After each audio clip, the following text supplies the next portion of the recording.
Hello, everybody. I'm George from Ireland. So, welcome back to my channel. And this is talking about US tariffs on India.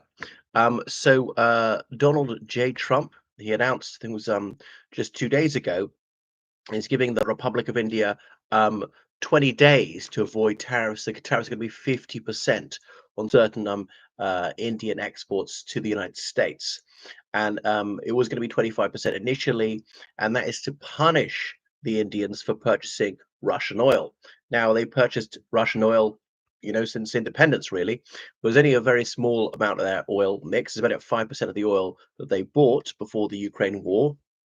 And then Western countries began um, phasing out purchases of Russian oil and banning it. There's always been the oil price cap. There's been, made it more difficult for Russia to get insurance for their oil tankers. Russia's using the dark fleet, I think, of uninsured tankers because sanctioning countries can control the great majority of the insurance industry. And I thought, if one of those tankers is a disaster, does that mean there's no insurance payout? But anyway, India's now got eagerly buying about 40% of the purchases of oil in India come from Russia because they're getting mates rates. Now, India's had cordial relations with Russia and its predecessor state, the Soviet Union, since Indian independence in 1947. And the communist regime said that they were against British imperialism. They're very for Soviet imperialism. So that got them off to a good start. And communism has been seen as a not unreasonable position in India. The Communist Party of India has always had a few seats in the Indian parliament, and so on. Not that Russia espouses communism and is all about banded capitalism, but anti-Westernism generally.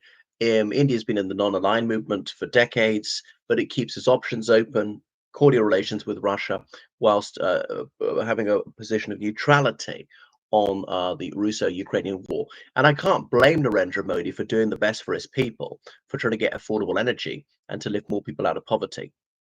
So why is the United States doing this? I mean, Trump keeps saying he wants to end the Ukraine war, has achieved no success at all.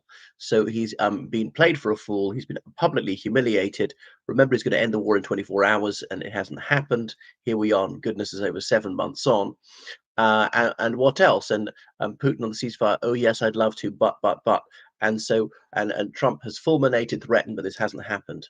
Now, these tariffs on Indian exports, that would be bad news, because India exports something like $86 billion worth of goods to the United States, and 25% tariff would mean they'd sell far less. 50% tariff means they'd sell almost nothing.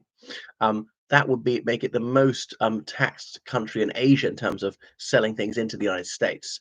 And you know, uh, so the idea is that then rather than India say, okay, we'll stop buying Russian oil, all right, and then there'd be no tariffs, and then they'd trade. But would it be worth it for them to do that?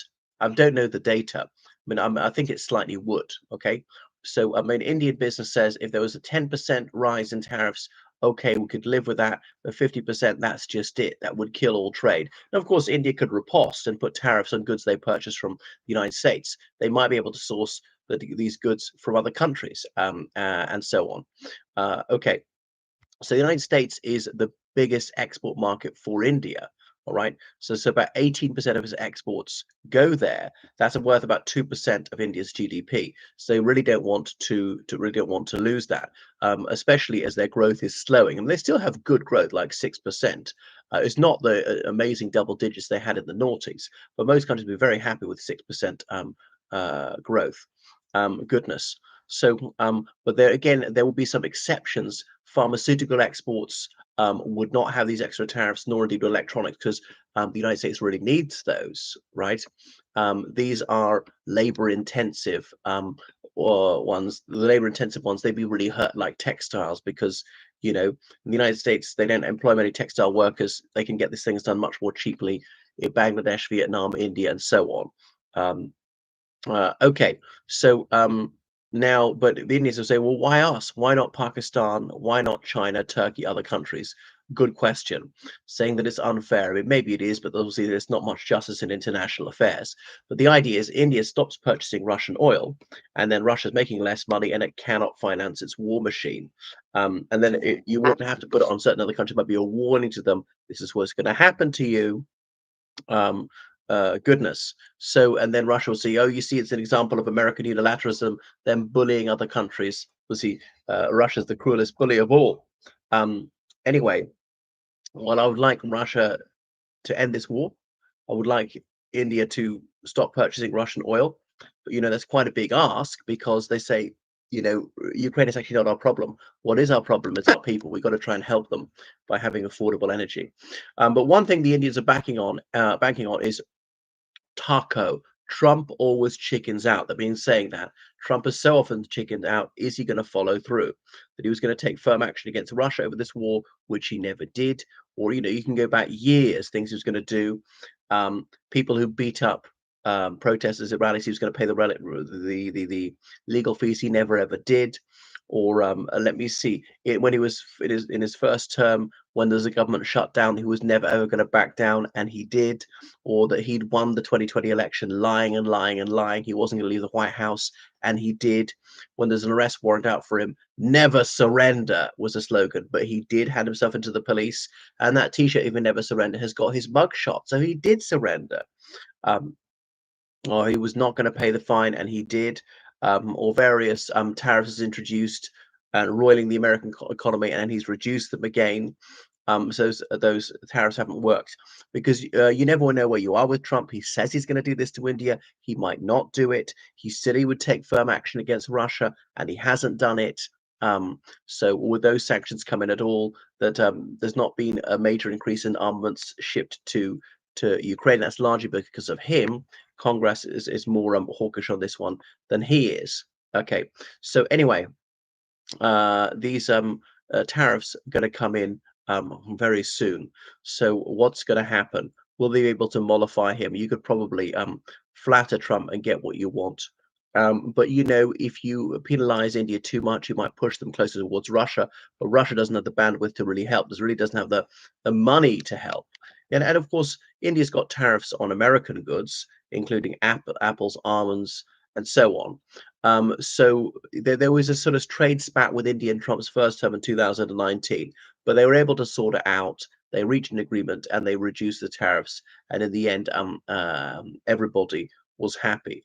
Yeah, but there are certain pressure points in the Indian economy that he could go for. I think as India purchased a lot of Russian military manufacturing, and they Western countries let them to phase that out, so Russia would make less money. But Russia's military technology is like 2 generations behind the West, which is why they're doing so badly in Ukraine.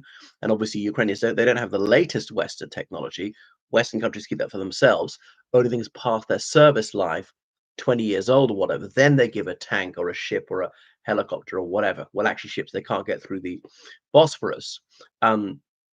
And Russia was giving them like really shoddy stuff that didn't even work because Russia needs everything they can for themselves. So that was going to happen anyway for a few years. Even this war ends now, Russia's military is so depleted, they've lost so many things, so many assets.